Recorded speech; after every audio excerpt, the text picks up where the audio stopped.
Si le texte est trop lisse, si le japonais s'efface derrière le français, bah finalement chacun reste chez soi, et c'est précisément ce que Tawada redoute. Finalement, c'est un peu comme si la traduction était la réponse aux angoisses contenues dans le récit.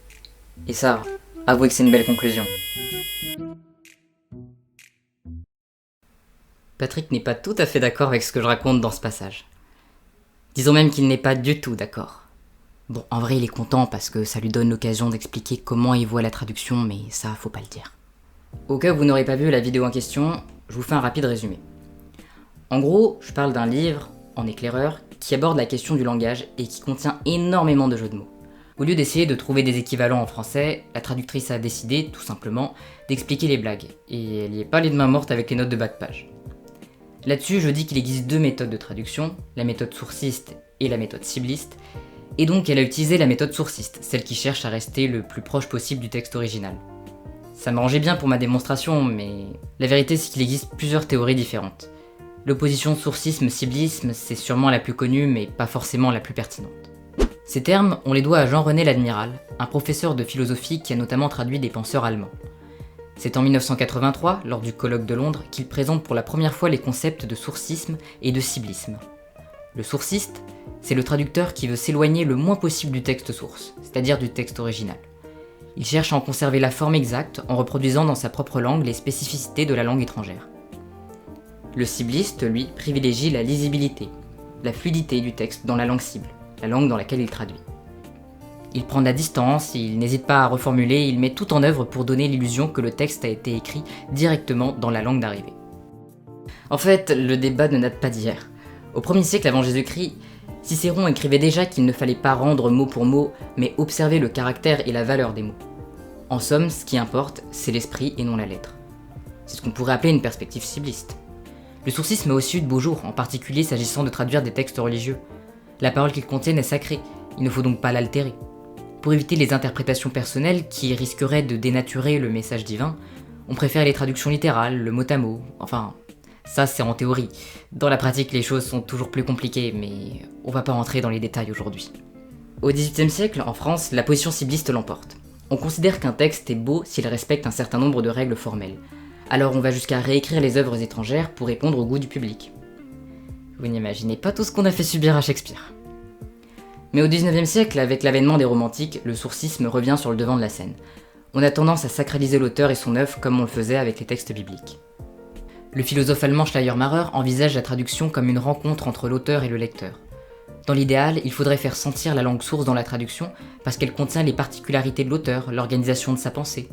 Il n'y a pas de pensée en dehors de la langue. Chaque langue possède des codes bien à elle qui influencent notre manière de voir le monde. Et puis, ajoute Humboldt, l'introduction d'éléments étrangers dans notre propre langue peut permettre de l'enrichir, de la développer. Mais il tempère. Ce qu'il faut faire sentir dans une traduction, c'est l'étranger, et non pas l'étrangeté. Par exemple, aucun intérêt de conserver la même syntaxe alors que les deux langues ont des grammaires différentes. L'étrangeté produite trahirait le texte d'origine puisque celui-ci n'a jamais eu pour objectif de paraître étrange. Bon alors, on la pose où la limite ? Bref, c'est un débat sans fin. Un débat que Patrick déteste. Le sourcisme et le ciblisme, ce sont des catégories figées qui polluent notre vision, notre définition de la traduction. Dans le fond, on tourne en rond, c'est toujours la même attitude, et c'est pas une attitude saine. D'ailleurs, ces catégories polluent aussi les lecteurs, ça devient leur seule entrée dans le champ de la traduction. On le voit bien au travers des polémiques qui ont pu avoir lieu autour de certaines traductions de manga. Par exemple, des lecteurs ont reproché à Fedwa Lamodière, la traductrice de Jujutsu Kaisen, d'avoir traduit le nom d'une attaque, Koksen, par rayon noir. Ils s'étaient habitués à voir apparaître éclair noir dans la fantrad, et donc ils se sont sentis trahis. Pour eux, cette différence ne s'expliquait pas, il devait forcément y avoir une version meilleure que l'autre. C'est naturel que les lecteurs se posent des questions, c'est même très bien, mais l'opposition sourciste-cibliste les induit en erreur. Par définition, une traduction est toujours loin du texte original. Bien sûr, dans l'idéal, on aimerait qu'une traduction soit tellement parfaite qu'un universitaire pourrait l'étudier comme s'il s'agissait de la VO. Dans la réalité, on voit bien que c'est pas possible. Cette question de la distance donne le sentiment qu'une traduction est une performance. Et elle l'est parfois. Une traduction scolaire ou destinée à un concours n'est pas réalisée de la même manière qu'une traduction d'édition. Mais quand on a passé le palier technique, c'est décidément pas la performance qui compte. Un traducteur qui cherche à prouver quelque chose risque d'imposer son ego, alors que son travail est au contraire de s'effacer, de laisser la place à l'auteur. Plutôt que de me poser des questions de langage, j'essaie de me mettre dans la peau de l'auteur. S'il avait été francophone, qu'est-ce qu'il aurait écrit ? La langue est simplement le vecteur du message, rien de plus. Mais alors, comment penser la traduction ? Au bout du compte, la théorie à laquelle je me réfère le plus facilement, c'est la théorie interprétative de la traduction de Marianne Lederer. La théorie interprétative de la traduction a été créée dans les années 70 par une traductologue française, Danica Seleskovic. Elle a ensuite été approfondie par une autre traductologue, Marianne Lederer. Cette théorie conteste la dimension linguistique de la traduction, ou plutôt elle la remet à sa place. La traduction n'est pas uniquement une activité linguistique, c'est aussi un processus mental. Autrement dit, un processus triangulaire. On passe d'une langue au sens, et du sens à l'autre langue. La compréhension est une étape majeure. Le sens du texte ne dépend pas seulement des mots qu'il compose. La preuve, c'est que lorsqu'on parle avec un ami, généralement, on n'a pas besoin qu'il aille au bout de sa phrase pour saisir son idée. On anticipe ce qu'il veut dire parce que le langage n'est pas le seul vecteur du sens. Le contexte compte aussi énormément.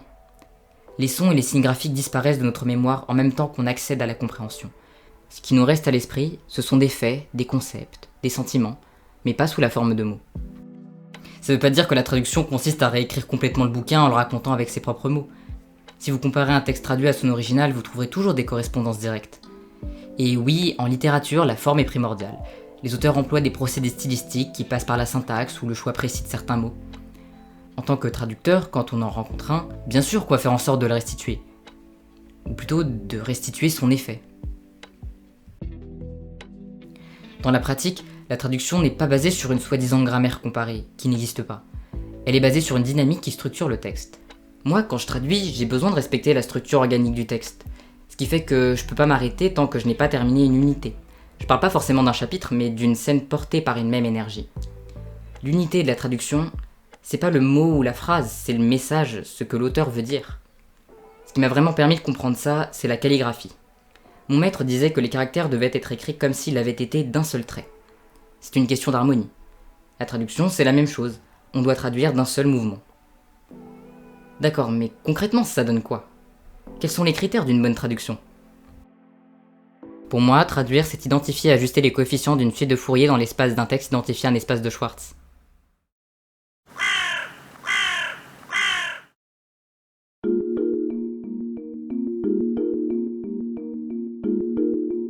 Here, we look at the math behind an animation like this one, what's known as a complex Fourier series. Each little vector is rotating at some constant integer frequency, and when you add them together, tip to tail, the final tip draws out some shape over time.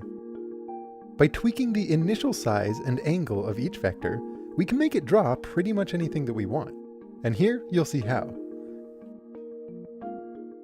As the number of vectors used approaches infinity, the approximation path gets more and more accurate.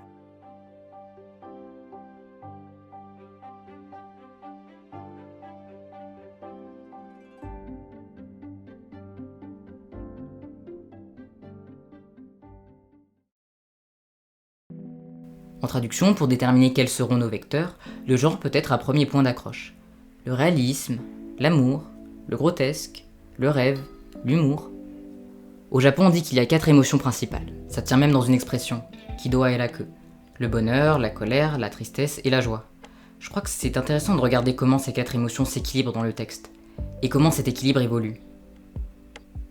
C'est ce genre de dynamique qu'il s'agit de percevoir et de reproduire dans sa traduction. Les personnages aussi sont centraux, pas seulement en tant qu'individualité, mais aussi en termes de relations.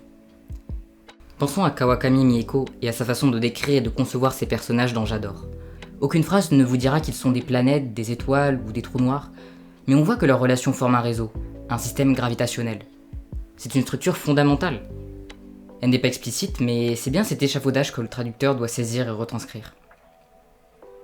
C'est drôle parce que moi, quand j'ai lu J'adore, ce qui m'a frappé, c'est la grammaire.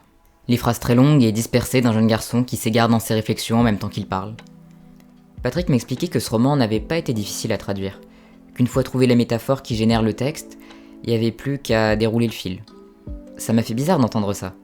Moi, à sa place, j'aurais sans doute passé du temps à analyser la composition des phrases en japonais, et à réfléchir à leur construction en français, au moins dans un premier temps.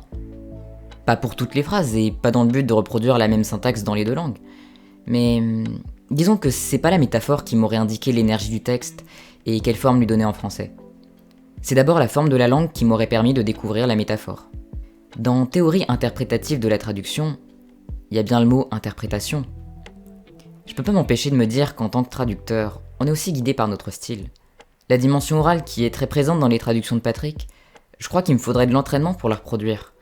Ou en tout cas pour être à l'aise en écrivant quelque chose de similaire. Évidemment, l'expérience joue, mais c'est pas seulement ça. Si vous voulez, on peut faire le parallèle avec les acteurs. On dit souvent qu'un bon acteur doit être capable d'endosser tous les rôles. En réalité, chacun a un type de rôle qui lui convient mieux. La comparaison est encore plus parlante avec la musique.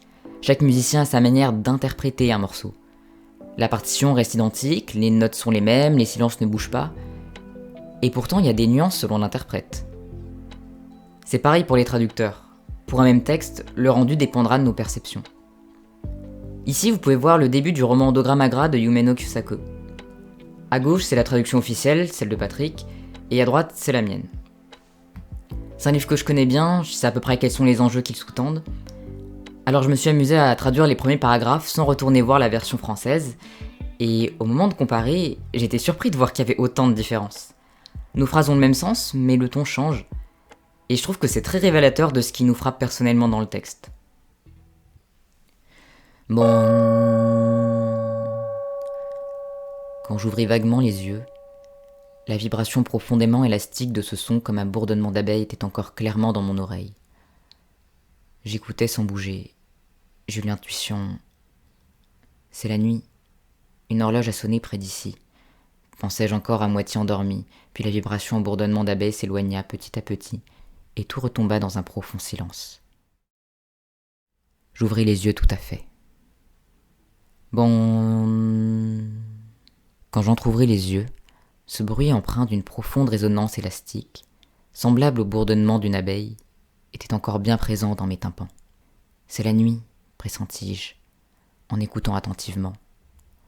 Une horloge vient de sonner quelque part, à côté, et tandis qu'au fil de ces pensées je replongeais dans le sommeil, l'écho du bourdonnement déclina lentement, jusqu'à ce que l'espace redevienne parfaitement silencieux.